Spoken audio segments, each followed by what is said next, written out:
Halo teman-teman, kali ini saya akan membahas tentang pengantar pariwisata. Sebelumnya, kenapa sih pariwisata itu dipelajari?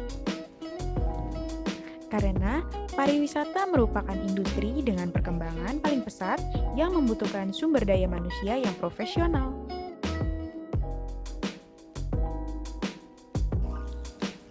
Nah, apa sih yang dimaksud dengan pariwisata? Secara etimologi, pariwisata berasal dari bahasa Sanskerta yang terdiri dari dua suku kata, yaitu pari dan wisata. Pari berarti banyak, berkali-kali, berputar-putar, dan lengkap, sedangkan wisata berarti perjalanan atau berpergian. Jadi, pariwisata berarti perjalanan yang dilakukan secara berkali-kali atau berkeliling.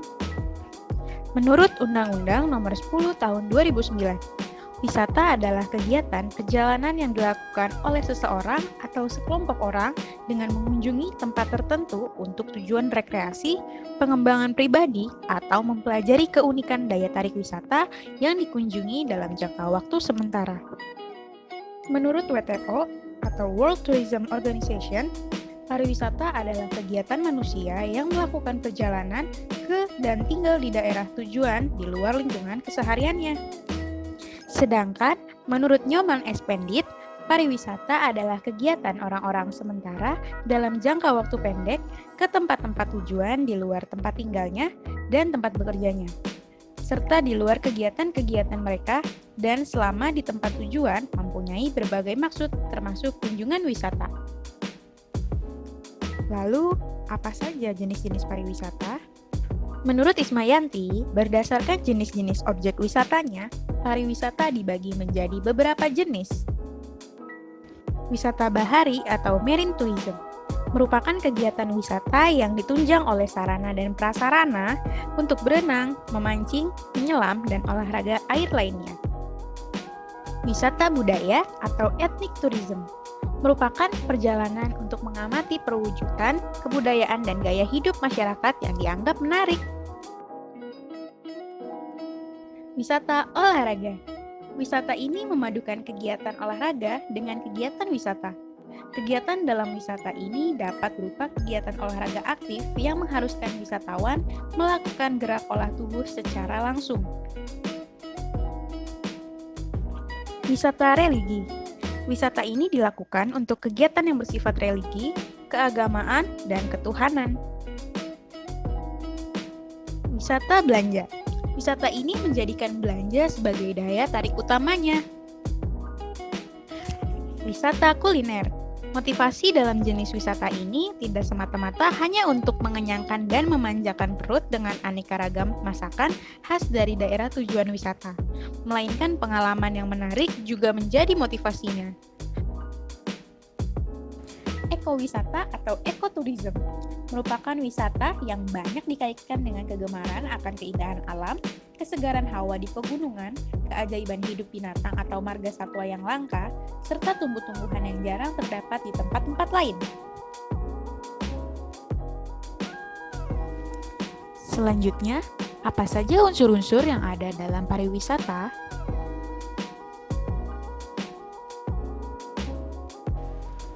Travel agent merupakan kegiatan usaha yang bersifat komersial dan mengatur, menyediakan, dan menyelenggarakan pelayanan bagi seseorang atau sekelompok orang untuk melakukan perjalanan dengan tujuan utama untuk wisata. Akomodasi merupakan tempat untuk tinggal sementara atau lebih sering disebut dengan tempat menginap. Banyak sekali pilihan tempat menginap saat melakukan perjalanan wisata saat ini.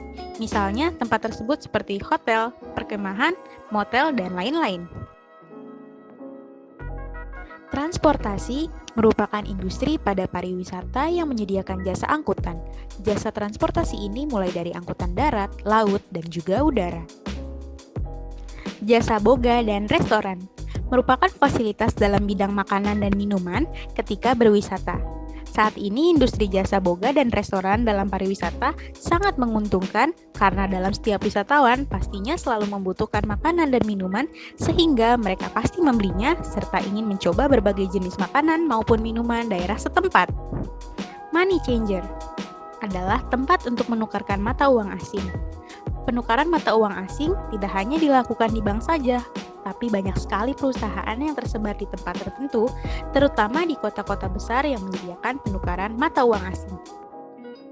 Atraksi wisata atau tourist attraction, yaitu segala sesuatu yang menjadi daya tarik bagi orang untuk mengunjungi suatu daerah tertentu. Souvenir, industri cenderamata sangat menjanjikan di daerah tempat wisata, karena setiap orang yang berwisata umumnya selalu membeli cenderamata untuk dibawa pulang ke rumah. Cenderamata ini umumnya berupa benda kerajinan tangan khas daerah setempat.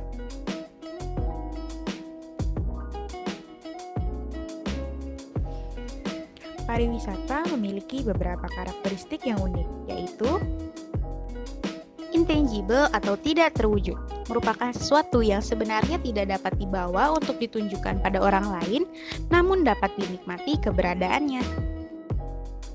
Perishable atau rapuh, pariwisata sangat tergantung pada kondisi alam seperti musim, cuaca, sumber daya alam, dan sebagainya. Apabila kondisi alam tidak memadai, maka akan berubah pula kegiatan wisata. Inseparable atau tidak dapat dipisahkan. Sifat ini merupakan gambaran akan kegiatan wisata yang tidak dapat dipisahkan antara satu dengan yang lainnya. Seasonality atau musiman. Kegiatan pariwisata akan sangat dipengaruhi oleh musim liburan atau bukan. Contohnya, peak season atau low season. No pretest atau tidak dapat dicoba. Dalam hal ini, pariwisata merupakan kegiatan langsung yang dikonsumsi wisatawan tanpa mereka dapat mencoba atau mencicipinya terlebih dahulu. Lalu, apa sih yang dimaksud dengan wisatawan? Wisatawan merupakan seseorang atau sekelompok orang yang melakukan perjalanan yang dilakukan secara sukarela, bersifat sementara, dengan lama tinggal sekurang-kurangnya 24 jam di negara atau daerah yang dikunjungi dengan motif mencari kesenangan, wisata, kesehatan, belajar, keagamaan, bisnis, dan olahraga atau lainnya dengan tidak mencari pekerjaan serta menetap di daerah tujuan perjalanan. Pada dasarnya, wisatawan dibagi menjadi dua macam, yaitu wisatawan domestik atau nusantara adalah orang-orang yang melakukan kegiatan wisata di negara mereka sendiri. Wisatawan internasional atau asing adalah orang-orang yang melakukan kegiatan wisata keluar dari negara mereka. Nah, apa sih motivasi yang mendasari wisatawan untuk melakukan perjalanan wisata? Pada dasarnya, seseorang melakukan perjalanan dimotivasi oleh beberapa hal. Motivasi-motivasi tersebut dapat dikelompokkan menjadi 4 kelompok besar, yaitu physical or physiological motivation, yaitu motivasi yang bersifat fisik, antara lain untuk rekreasi, kesehatan, kenyamanan, berpartisipasi dalam kegiatan olahraga, bersantai, dan sebagainya. Cultural motivation, yaitu keinginan untuk mengetahui budaya, adat, tradisi, dan kesenian daerah lain. Social or interpersonal motivation, yaitu motivasi yang bersifat sosial seperti mengunjungi teman dan keluarga, menemui mitra kerja, melakukan hal-hal yang dianggap mendatangkan gengsi atau prestis, melakukan ziarah, pelarian dari situasi yang membosankan, dan lain-lain. Fantasy motivation, yaitu adanya motivasi di daerah lain seseorang akan bisa lepas dari rutinitas keseharian yang menjemukan dan yang memberikan kepuasan psikologis. Selama seseorang melakukan perjalanan, terdapat 4 tujuan yang hendak dicapai atau didapatkan oleh wisatawan, yaitu something to see adalah di daerah tujuan wisata terdapat daya tarik khusus di samping atraksi wisata yang menjadi interestnya. Something to do adalah bahwa selain banyak yang disaksikan, harus terdapat fasilitas pendukung yang membuat wisatawan betah tinggal di objek itu. Something to buy adalah bahwa di tempat wisata harus tersedia fasilitas untuk berbelanja souvenir atau hasil kerajinan oleh-oleh. Dan something to know adalah bahwa objek wisata selain memberikan ketiga hal di atas, juga dapat memberi nilai edukasi bagi wisatawan.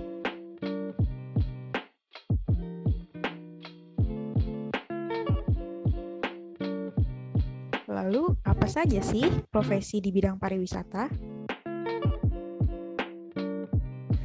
Tour guide atau pemandu wisata menjadi sangat penting untuk mengenalkan tempat wisata ke banyak pengunjung tempat wisata, terutama turis asing yang berkunjung ke Indonesia. Pengelola tempat wisata di zaman yang serba digital ini mempromosikan berbagai tempat wisata dapat dilakukan secara online dengan cepat.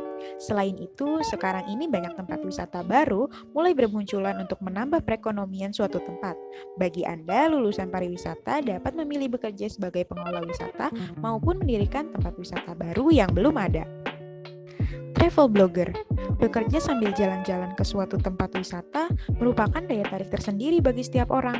Travel blogger menjadi salah satu profesi pariwisata bagi kalian yang suka dengan dunia kepenulisan melalui media online.